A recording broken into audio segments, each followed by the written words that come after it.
어떤 목사님에게서 들은 이야기입니다. 자기는 개업식을 하는 곳에 가면 그 주인에게 이렇게 말해준다고 합니다. 상품을 팔 때 가격을 정당하게 매겨서 팔되 절대 깎아주지는 말아라 한다는 것입니다. 그 이유는 무엇이냐면 가령 10,000원짜리 물건을 팔 때 그것을 깎아서 8,000원에 팔게 되면 그 사람이 물건을 사가지고 돌아가면서 좀 더 깎을 수 있었는데 라고 하는 미련이 남게 되고, 자기가 산 물건, 이것이 실제로는 10,000원짜리의 가치를 갖고 있는 물건인데 이거는 8,000원짜리밖에 안 되는 걸 거야, 아니 그거보다 더 못할지도 몰라 라고 생각하면서 그 상품의 가치를 하락시켜서 생각하고 별로 마음의 기쁨이 생기질 않는다는 것입니다.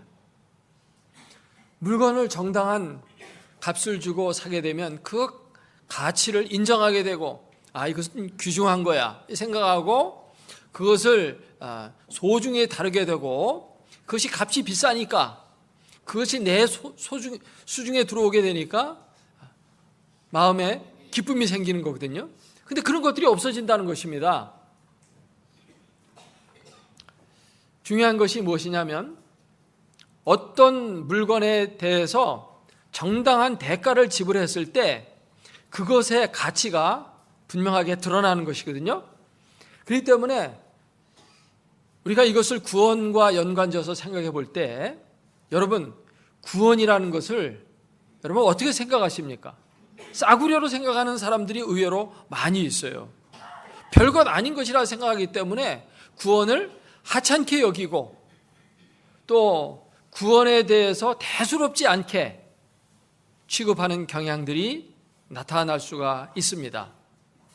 우리가 받은 구원은 천하를 주고도 바꿀 수 없는 값지고 귀한 것입니다. 아멘? 예수님의 피를 지불하고, 이 피가 생명이거든요. 천하보다 귀한 하나님의 독생자의 생명 값을 지불하고 우리에게 가져다 주신 아주 고귀한 것이 우리의 구원이라는 것입니다. 여러분은 구원을 어떻게 생각하십니까? 정말 그렇게 소중하고 귀하고 값진 것으로 생각하십니까? 오늘 우리가 함께 살피는 이 로마서는 기독교의 구원에 대해서 성경의 66권 그 가운데 가장 탁월하게 설명해 주는 책이거든요. 근데 그 중에서 특별히 오늘 구원에 대해서 우리에게 알려주는 부분이 있습니다. 우리가 구원을 생각할 때 구원은 우리가 두 가지 측면을 항상 생각을 해야 됩니다. 내가 어디로부터 구원받았느냐, 이게 중요한 거예요. 그리고 어디로부터 구원 받았을 뿐만 아니라 그러면 어디로 구원을 받았느냐, 어디에서 나와서 어디로 들어가게 된 거냐, 이거예요. 그러니까 나온 부분을 우리가 분명히 생각해야 되고 그 다음에 어디로 들어갔는지 그 부분을 우리가 생각을 해야만 구원을 온전하게 우리가 이해할 수가 있게 되는 것입니다. 어디서부터 나왔다라는 것만 알고 어디로 들어간 것을 모르면 안 되고요, 어디서 나온 줄 모르고 어디에 들어간 것만 알아도 안 되는 것입니다. 어떤 사람은 구원을 이렇게 하찮게 생각하는 사람이 있어요. 우리가 예수 믿으면 그게 밥 먹여주냐? 이런 사람이 있어요. 또 어떤 사람은 구원받으라 그러면 왜 하필이면 구원이야, 기왕이면 1원 더 보태서 10원 주지. 우리의 구원이 그렇게 싸구려인가요? 그런 말 하면은 정말 어떤 대략 난감합니다. 그래서 우리가 어디로부터 구원받아서 어디로 가느냐, 우리는 먼저 어디로부터 구원받은 것일까요? 죄로부터.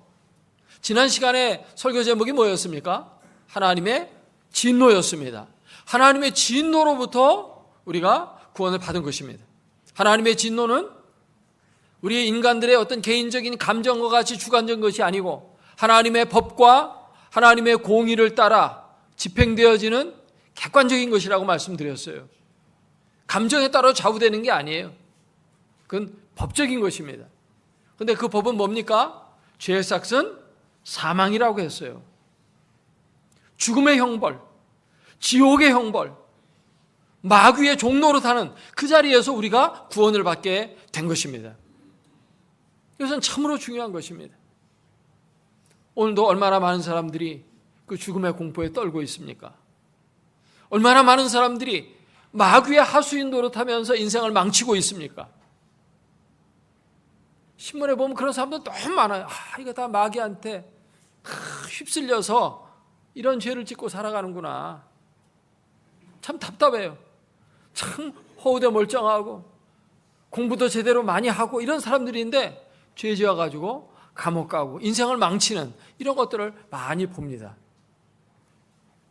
우리가 어디로부터 구원받았어요? 죄와 죽음과 지옥 형벌과 마귀의 권세로부터 우리가 구원을 받았다는 것입니다. 여기서 벗어난 것만 해도 엄청난 거예요. 이스라엘 백성들이 애굽에서 430년 동안 종살이했어요.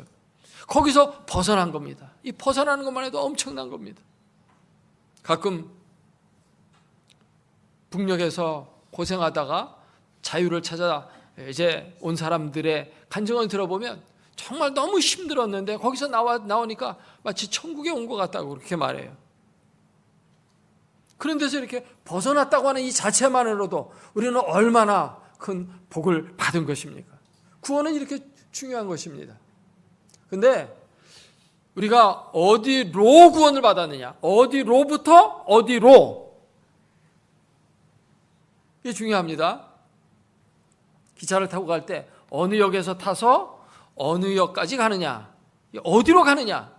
이게 중요한 건데 오늘 본문이 특별히 그거를 우리에게 알려줘요. 우리가 받은 구원이 얼마나 놀랍고 영광스러운 것인지 얼마나 복되고 값진 것인지를 알려주고 있습니다. 우리가 받은 구원은 첫째로 하나님과의 화평으로의 구원입니다. 1절을 우리 같이 한번 읽어볼까요? 그러므로 우리가 믿음으로 의롭다 하심을 받았으니 우리 주 예수 그리스도로 말미암아 하나님과 화평을 누리자. 아멘. 하나님과 화평의 자리로 가는 겁니다. 하나님과 화평으로 갔다는 것은 우리가 평강을 누린다는 말과는 다른 것입니다. 평강을 누린다는 것은 힘들고 어려운 상황 속에서도 마음의 즐거움을 계속 유지하고 평정심을 갖고 있고 흔들리지 않는 것이 바로 평강입니다. 이 세상 세파 속에서 정말 근심 걱정 많지만 그 속에서 흔들리지 않고 견고하게 살아가는 것이 바로 평강입니다. 그러나 여기서 말하는 단어는 뭡니까? 화평입니다. 화평은 전쟁의 반대말입니다. 구원받기 이전에 하나님과 우리 사이가 어떤 관계였다는 것입니까? 서로 다투는 관계, 싸우는 관계, 원수되어진 관계에 있었던 것입니다. 그래서 그것이 해소가 되고 화평하게 됐다는 것입니다. 사람이 죄를 지으면 하나님과 원수가 되는 것입니다. 사람이 죄를 지을 때 왜 죄를 짓느냐 하면 하나님의 법을 따라서 살면 죄질 일이 없어요. 그런데 하나님의 법대로 살지 않고 어떻게 살기 때문에 죄를 짓습니까? 내 뜻대로 살기 때문에, 내가 하고 싶은 대로 하기 때문에 죄를 짓는 것입니다. 내 욕심을 따라서, 세상 정욕을 따라서 행동하기 때문에 죄를 짓는 거예요. 그것은 뭐냐면 내 인생의 주인이 나다라는 얘기입니다. 내 인생 내가 내 마음대로 살겠다는 것입니다. 그래서 죄를 짓는 거예요. 이것은 결국 뭘 가져오냐면 주권의 대립을 가져오는 것입니다. 하나님이 사람을 만드셨습니다. 그래서 사람에 대한 주권은 하나님이 가지고 계십니다. 아멘? 근데 하나님이 주권자인데 피조된 인간이 내가 내 인생 내 마음대로 살겠다 하면서 내 주권을 주장하는 것입니다. 한 소유물을 두고 두 사람이 서로 내 거다 그러면 어떻게 됩니까? 거기서 분쟁이 생기는 겁니다. 싸움이 생기는 거야. 네 거야 내 거야 하면서 서로 싸우는 것입니다. 그렇기 때문에 하나님이 온 세상 만물을 지으셨고 우리 자신을 지으셨거든요. 그렇기 때문에 모든 주권이 하나님께 있는데 내 인생 내 마음대로 알고 이 세상에 있는 만물 내가 하고 싶은 대로 가지면서 살겠다고 주장하므로 하나님과 우리 사이에 적대 관계가 생기는 것입니다. 그래서 성경은 이것을 가리켜서 하나님과 원수되는 것이다 이렇게 말해요. 근데 이 원수 관계가 어떻게 됐다는 것입니까? 화평하게 됐다는 것입니다. 좋은 관계로 바뀌어진 겁니다. 더 이상 싸우지 않는 관계로 바뀌어지는 것입니다. 아멘? 근데 성경에서 말하는 화평은 그냥 싸움만 멈추는 게 아니에요. 그냥 타협하는 정도가 아닙니다. 하나님과의 화평은 하나님과 사이가 아주 좋아져서 사랑의 관계 속으로 들어가게 된다는 것입니다. 원수되었던 자가 이제는 예수 그리스도의 피로 말미암아서 사랑하는 자로 바뀌어지는 거예요. 그래서 우리가 구원을 받는데 어떻게 구원받느냐? 하나님의 자녀가 되는 것입니다. 부모와 자식 간의 그런 사랑의 관계 속으로 들어가는 것입니다. 좋은 친구처럼 되어지는 것입니다. 신랑과 신부처럼 되어지는 것입니다. 성경은 비유를 통해서 그렇게 우리의 구원을 설명하고 있어요. 그래서 이제는 하나님이 원수된 것만 멈추는 것이 아니라 나와 가장 가까이 계셔서 내 곁에 계셔서 나의 힘이 되시고 나의 구원이 되시고 나의 능력이 되시고 나의 보호자가 되어 주시는 것입니다. 그래서 세상 살면서 평강의 삶이 거기서 나오게 되는 거예요. 하나님이 나의 삶을 인도해 주시니 바른 길을 가게 되는 것입니다. 하나님이 나의 능력이 되어 주시니 내가 승리하게 되어지는 것입니다. 이런 삶의 축복이 하나님과 화평하는 자에게 찾아오게 되는데 오늘 말씀해 보니까 하나님과 화평을 누리자. 누구로 말미암아? 우리 주 예수 그리스도로 말미암아. 아멘. 이 단계로 가는 거예요. 이 자리로 가는 것입니다. 그리고 우리의 구원은 또 어디로 가는 것이냐? 하나님의 영광의 자리에 이르는 것이에요. 2절 말씀을 같이 한번 읽어보겠습니다. 또한 그로 말미암아 우리가 믿음으로 서 있는 이 은혜에 들어감을 얻었으며 하나님의 영광을 바라고 즐거워하느니라. 아멘. 하나님의 영광에, 여러분 우리가 로마서 앞에 3장 23절에 모든 사람이 죄를 범하였음에 어디에 이르지 못했어요? 하나님의 영광에 이르지 못하였다고 했어요. 죄 때문에 하나님의 영광에 우리가 못 들어갔어요. 근데 그 죄를 예수 그리스도로 말미암아 해결되어졌기 때문에 우리가 하나님의 영광에 들어가게 되었다는 것입니다. 성경 곳곳에 우리가 구원받는 것을 하나님의 영광에 참여하는 거라고 했어요.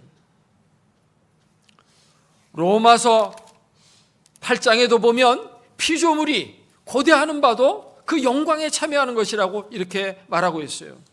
로마서 8장 19절 이하에 보면 피조물이 고대하는 바는 허무한 데 굴복하는 것이 아니고 피조물도 썩어짐의 종로로 단데서 해방되어 하나님의 자녀들의 영광의 자유에 이르는 것이니라. 아멘. 우리가 예수 그리스도로 말미암아 하나님의 영광에서 영광으로 나아가는데 이것이 주의 영으로 말미암는 것이라고 우리에게 말씀하고 있습니다. 그냥 하나님께 가는 게 아니라 하나님의 영광 속으로 들어가는 거예요. 그러면 여러분, 하나님의 영광이라는 것이 무엇입니까? 하나님의 영광이라는 것이 성경에는 여러 가지로 나타나 있고 굉장히 폭넓은 개념이에요. 이것은 하나님의 위대하심과 지혜로우심과 선하심 가운데 나타나는 찬란한 빛이에요. 하나님이 얼마나 놀라운 지혜를 갖고 계십니까? 이 우주 만물을 보세요. 얼마나 질서 있고 오묘하고 아름답게 창조되어 있습니까? 꽃을 보세요. 얼마나 아름답습니까? 여러분 매일 거울 보면서 자기 얼굴 보잖아요. 어떻게 이렇게 예쁘게 만드셨죠? 얼굴을 가만히 생각해 보세요. 어떻게 이렇게 만드셨을까? 비가 오는데 얼굴 모양이 좀 다르게 생겼다고 생각해 보세요. 코가 숨쉬기 좋으라고 입처럼 크게 가운데 있고, 그러면은 숨쉬기는 좋겠죠. 막 입이 크니까. 근데 비 오면 빗물 들어가잖아요. 빗물 안 들어가게 삼각형으로 딱 만드셨잖아요. 눈을 보시고 입을 보세요. 참 오묘하지 않아요? 이런 놀라운 지혜, 하나님은 위대하시구나 할 때 거기에 하나님의 영광이 나타나는 것입니다. 하나님이 죽을 죄인도 사랑하십니다. 그러니까 하나님의 성품이 얼마나 위대하셔요. 야, 하나님은 정말 사랑이 많으신 분이다. 인간과는 다르구나. 그때 거기에 하나님의 영광이 나타나는 것입니다. 하나님은 죽은 자도 살리십니다. 거기에 하나님의 영광이 나타납니다. 야, 하나님 못하실 일이 없어. 그러니까 하나님의 성품과 하나님의 인격과 하나님의 능력과 하나님의 지혜와 하나님의 권능, 이 모든 곳 속에서 하나님의 영광이 나타나는 거예요. 결국 하나님의 영광은 하나님 자신이에요. 하나님은 그래서 찬란한 빛이라고 했어요. 영광이 따로 있고 하나님이 따로 있는 게 아닙니다. 하나님 자신이 영광이에요. 놀라운 분이십니다. 인간이 가히 측량할 수 없는 그러한 오묘한 영광 가운데 계시는 분이셔요. 그분이 놀라운 지혜와 능력과 사랑과 계획과 풍성한 은혜로 우리를 위해서 정말 영광스러운 구원을 예배해 놓으셨는데 거기에 우리가 들어가는 것입니다. 세상 사람이 사람에게 구원을 준다고 할 때 그건 한계가 있어요. 사실 별 볼 일 없는 것들입니다. 그러나 하나님이 주시는 영광은 참으로 엄청난 것입니다. 가히 상상할 수가 없는 거예요. 그래서 사도 바울은 이렇게 말했습니다. 현재의 고난은 장차 우리에게 임할 영광과 좋게 비교할 수 없도다. 좋게 비교할 수 없도다. 이러한 엄청난 영광의 자리로 하나님께서 우리를 옮겨주셨다는 것입니다. 그러니까 우리의 구원은 극에서 극으로 옮긴 거예요. 조금 별 볼일 없이 조금 안 좋은 데서 좀 좋은 데로 옮겨진 이런 게 아니고 저 끝에서 죽을 수밖에 없고 저주받을 수밖에 없고 그런 곳에서 가장 좋은 곳, 저주에서 축복으로, 죄에서 의로, 비참한 삶에서 영광스러운 삶으로, 유한한 인생, 죽을 수밖에 없는 자리에서 영원한 영광의 자리로, 마귀의 종노릇 하는 데서 하나님 나라의 왕 노릇하는 자리로 극과 극으로 옮겨주신 것이 하나님의 구원인 것입니다. 이 두 가지 측면을 우리가 잘 알아야 됩니다. 하나님의 구원은 실로 엄청난 것입니다. 1원도 못해서 10원 주지. 그까지 10원이 문제입니까? 지금 온 천하를 얻는 것보다도 더 귀한 것인데. 우리가 이런 구원을 받았다면 부수적으로 따라오는 것들이 너무 많은데 그 대표적인 게 뭐냐면 이 세상 살다 보면 힘들고 어렵잖아요. 그러나 그 속에서도 우리가 즐거워한다는 것입니다. 오늘 본문이 3절이 그걸 말하고 있습니다. 3절 4절 같이 읽어보겠습니다. 다만 이뿐 아니라 우리가 환난 중에도 즐거워하나니 이는 환난은 인내는 연단은 소망을 이루는 줄 알미로다. 아멘. 환난 속에서도 흔들림이 없어요. 이 장차 엄청난 영광을 받을 사람인데 이 세상에서 조금 힘들다고 뭐 흔들리겠어요? 세상 사람들은 흔들립니다. 좀 힘들면 죽겠다 그러고, 죽겠다는 말이 그렇게 많은지 하여튼 좋아서 죽겠다고 할 정도로 죽겠다는 말을 갖다 붙일 정도로 그렇게 죽겠다는 말을 많이 해요. 그러나 우리는 살겠다 그러는 거죠.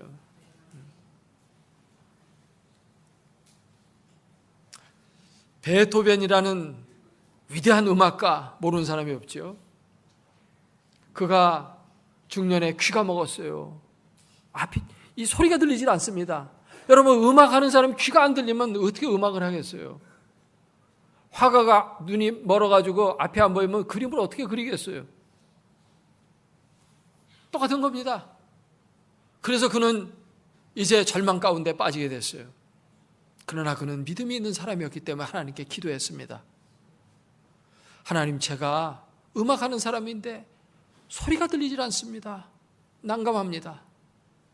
하나님 앞에 간절히 기도하는데 하나님이 이제 내가 너와 함께해서 내가 너의 귀가 되어주겠다. 하나님이 도우시겠다는 약속을 주시는 거예요. 그러니까 그가 절망 속에서 갑자기 마음속에 기쁨이 차고 넘쳤어요. 그 속에서 막 즐거움이 막 샘물처럼 솟아나는데 너무 기쁜 거예요. 기쁨 중에 가장 큰 기쁨을 환희라고 그래요. 환희. 거기서 작곡을 합니다. 귀가 먹었는데도 작곡을 해요. 그게 뭐냐면 베토벤 교향곡 9번 환희의 송가입니다. 모르는 사람 위해서 제가 불러드리겠습니다. 찬송가에 그걸 가사를 붙여 나왔어요. 찬송가 64장입니다. 기뻐하며 경배하세 영광의 주 하나님, 주 앞에서 우리 마음 피어나는 꽃 같아. 여러분, 귀가 먹어가지고 음악을 할 수 없는데 그 속에서 하나님이 함께 하시니까 기쁨이 솟아나는 겁니다. 환희의 송가가 나오는 거예요. 위대한 역작이 거기서 나오는 것입니다. 그걸 듣는 사람들이 감동을 받잖아요. 그래서 찬송가에 그 곡이 두 번이나 들어가 있어. 605장에도 있어요. 605장은 뭐 하는 거냐면 결혼식 할 때 부르는 거예요. 이제 결혼하면 어떻게 합니까? 고생문이 환하게 열리는 거잖아요. 기뻐하라고 불러요. 오늘 모여 찬송함은 형제 자매 즐거움. 똑같은 곡, 똑같은 거예요. 여러분, 하나님이 얼마나 놀라운 구원을 가져다 주셨는지 환난 중에도 즐거워하나니. 환난은 인내를, 인내는 연단을, 연단은 소망을 이룬다는 것입니다. 이러한 놀라운 구원을 우리에게 가져다 주신 것을 우리가 정말 확실히 믿는다면 흔들리지 않는 인생을 살 수 있는데, 정말 여러분 확신하십니까? 구원을 확신하십니까? 여러분이 영광 받을 것을 확신하십니까? 그 확신이 오늘 본문에는 어떻게 온다고 되어 있냐니까, 첫째는 성령의 감동으로 온다고 되어 있어요. 5절 말씀을 읽어보겠습니다. 소망이 우리를 부끄럽게 하지 아니함은 우리에게 주신 성령으로 말미암아 하나님의 사랑이 우리 마음에 부은 바 됨이니. 성령께서 우리로 하여금 하나님의 사랑을 깨닫게 해주는 거예요. 이건 내적인 감동입니다. 성령으로 말미암지 않고는 예수 그리스도를 알 수도 없고 믿을 수도 없고 주로 고백할 수도 없다고 했어요. 성령으로 말미암지 않고는 이 놀라운 구원을 받아들이지를 못하는 것입니다. 성령이 깨닫게 해주는 것입니다. 성령이 우리에게 주시는 놀라운 소망, 이 성경의 소망은 엘피스라고 하는데, 이 엘피스라는 단어는 확실한 소망을 말하는 것입니다. 성령이 주시는 틀림없는 소망. 여러분, 소망도 막연한 소망이 있고 확실한 소망이 있어요. 막연한 소망, 집 나간 아들 언제 돌아올까? 막연합니다. 오늘도 내일도 기다려보지만 집 나간 자식은 돌아오질 않아요. 영영 안 돌아올 수도 있고 혹은 돌아올 수도 있고 막연합니다. 그러나 확실한 소망이 있습니다. 확실한 소망을 이게 뭘까 하고 이렇게 생각하다가 제일 처음에 그냥 떠오르던 생각이 김창완의 어머니와 고등어라는 노래가 딱 떠오르더라고요. 한밤중에 목이 말라 냉장고를 열어보니 뭐 이렇게 시작하는 노래 있잖아요. 그 냉장고를 열어보니까 거기 고등어 한 마리가, 고등어가 소금 쳐가지고 거기 있는 거예요. 그래서 깨달았어요. 아, 어머니는 내일 아침 나에게 고등어 구이를 해주려고 이 고등어를 사오셨는가 보다. 아, 나는 참 바보다. 엄마만 생각하면 이렇게 좋은 걸. 그런 노래가 그거예요. 네? 내일 아침에 확실히 고등어 구이 먹을 줄 확실합니다. 확실해요. 성령이 우리에게 그런 확신을 준다는 거예요. 네. 정말 우리가 하나님의 영광에 들어갈 확신을 성령이 우리에게 주셔요. 사람이 확신 주면은 그거는 못 믿어요. 그러나 성부, 성자, 성령 삼위일체 하나님이 성령으로 우리에게 오셔서 성령의 감동으로 우리를 확신케 해주시니 이거는 분명한 확신이 되는 것입니다. 또 하나의 확신은 객관적인 것입니다. 그것은 2000년 전에 하나님이 우리를 사랑하신 예수 그리스도의 십자가 희생입니다. 그 희생을 볼 때 이렇게 자식을 희생하면서까지 나를 사랑해서 구원해 주셨는데 장차 찬란한 영광 가운데 안 들여보내 주시겠느냐. 독생자도 아끼시지 않으신 하나님이 그까지 천국을 아끼시겠습니까? 아멘. 여기 6절 말씀해 보니까 우리가 아직 연약할 때 기약대로 그리스도께서 경건하지 않은 자를 위하여 죽으셨다. 의인을 위하여 죽는 자가 쉽지 않고 선인을 위하여 용감히 죽는 자가 있거니와. 8절 같이 읽겠습니다. 우리가 아직 죄인 되었을 때 그리스도께서 우리를 위하여 죽으심으로 하나님께서 우리에 대한 자기의 사랑을 확증하셨느니라. 확실하게 하나님이 우리를 사랑하신다는 것을 십자가에서 보여주셨잖아요. 자기 자식을 희생하는 것을 통해서 객관적인 하나님의 사랑을 우리에게 증거로 보여주셨습니다. 그러니까 하나님의 사랑을 의심할 게 없죠. 하나님의 구원을 의심할 수가 없는 것입니다. 그 다음 절을 보면 이렇게 얘기를 합니다. 우리가 죄인 되었을 때 하나님이 우리를 이렇게 사랑해 주셨는데 예수 그리스도를 믿고 우리가 의롭다함을 받고 하나님의 자녀가 되었는데 더욱더 우리를 사랑하지 않겠느냐. 죄인일 때도 이렇게 사랑했는데 이제 하나님의 자녀가 되었는데 더 사랑하지 않겠어요? 아멘? 기도할 때 응답해 주시지 않겠습니까? 좋은 거 주시지 않겠습니까? 9절, 10절 같이 읽겠습니다.